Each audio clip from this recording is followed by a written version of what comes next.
नेपाल की सड़कों पर इस समय एक अलग ही नजारा देखने को मिल रहा है। हजारों की संख्या में जेन जी अर्थात न्यू जनरेशन करप्शन, अनएम्प्लॉयमेंट और गलत राजनीति के खिलाफ आवाज उठा रहे हैं #नेपोकिड के नाम से।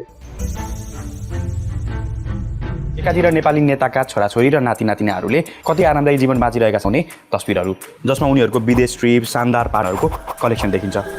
और हमारे जेन जी अर्थात भारत की न्यू जनरेशन मीम्स, गेम्स और इंस्टाग्राम पर कच्चा बादाम पर रील्स बनाने में बिजी है। अगली सरकार किसकी होगी, हमें किसको वोट देना चाहिए, ये सब छोड़ करके युवा बिग बॉस में किसको जिताना है इसके पीछे लगे हुए हैं।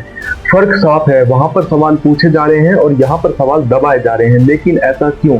नेपाल की राजधानी काठमांडू से लेकर छोटे कस्बे तक युवा सरकार से जवाब मांग रहे हैं। उनकी मांगे बड़ी सीधी हैं। नौकरी दो ताकि नौकरियों के लिए विदेश में ना भागना पड़े, भ्रष्टाचार को खत्म करो ताकि जनता का पैसा जनता पर ही खर्च हो, और तीसरी सबसे बड़ी मांग कि नेताओं से जवाब मांगो ताकि लोकतंत्र सिर्फ किताबों तक ही सीमित ना रह जाए।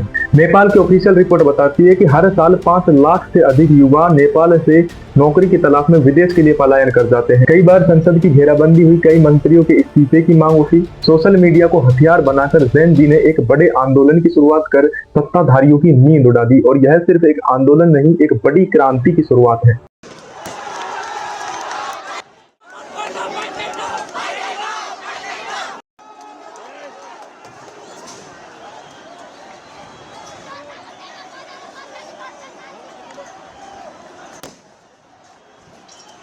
सवाल सिर्फ एक है कि भारत की जेन जी क्या कर रही है। यहाँ ज्यादातर युवा या तो गवर्नमेंट जॉब की प्रिपरेशन कर रहे हैं या फिर किसी आईटी कंपनी में ओवरटाइम झेल रहे हैं, और जो बच गए उन्होंने ठेका ले रखा है गेम्स, रील्स और सोशल मीडिया पर जस्ट वाइबिंग जैसे कंटेंट बनाने का।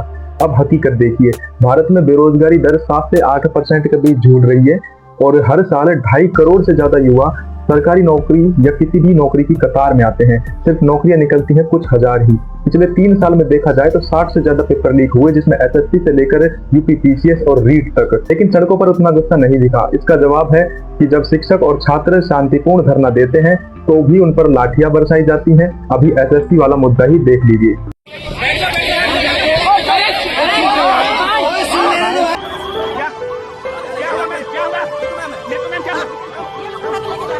करने वाले अध्यापक यहाँ मौजूद है। हमारे यहाँ पर कोई आंदोलन जब भी ट्रेंड करता है तब या तो किसी सेलिब्रिटी की शादी हो या फिर कोई नई वेब सीरीज रिलीज हो रही है। भारत के युवा ने जब जब सवाल उठाया है, सरकार और सिस्टम ने मिलकर तब तब उस आवाज को दबाने के लिए एक जुगाड़ निकाले हैं। अगर आप बेरोजगारी पर सवाल उठाओगे तो नई वैकेंसी अनाउंस कर दी जाएंगी, फिर एग्जाम चाहे 2-3 साल बाद होता रहे। पेपर लीक का मुद्दा बनाया तो इंक्वायरी बिठा देंगे, आउटकम का किसी को नहीं पता। और अगर ज्यादा ही शोर हो रहा है तो देशभक्ति का कोई नया इशू उठा दो जिससे असली मुद्दा गायब ही हो जाए। नेताओं की राजनीति समझिए, 5 किलो राशन देकर जनता को कृतज्ञ बनाएंगे। आंकड़ा कहता है कि 80 करोड़ लोग भारत में मुफ्त राशन पर निर्भर है, अर्थात युवा राशन की लाइन में लगा हुआ है और नेता अपनी इलेक्शन रैली हेलीकॉप्टर से करने आते हैं। नेपाल के जेन जी कह रहे हैं हमारा भविष्य क्या होगा, और भारत के जेन जी कह रहे हैं नेक्स्ट आईफोन कब लॉन्च होगा। फर्क सिर्फ प्रायोरिटीज का है। भारत में 65% पॉपुलेशन 35 वर्ष से कम उम्र वाली है, अर्थात वर्ल्ड लार्जेस्ट यूथ पावर। लेकिन ऐसी यूथ का कुछ नहीं होगा जो अपने हक के लिए सवाल नहीं उठा सकता। लेकिन यही यूथ सिर्फ चुपचाप बैठा रहा, अपने हक के लिए सवाल नहीं उठाएगा और सोशल मीडिया की जंजीरों में जकड़ा रहा, तो नेताओं की कुर्सी और मजबूत होती जाएगी। नेपाल की गलियों में आज जो नारे गूंज रहे हैं वो बता रहे हैं कि लोकतंत्र का असली मतलब है सवाल करना। अगर जेन जी अपनी ताकत पहचान ले तो किसी करप्शन और सिस्टम की औकात नहीं कि उन्हें गुलामी की जंजीरों में जकड़ सके।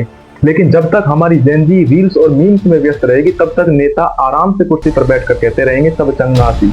तो सोचिए, आप किस जेन जी का हिस्सा बनना चाहते हो, नेपाल वाली या भारत वाली? आपके जवाब का इंतजार रहेगा।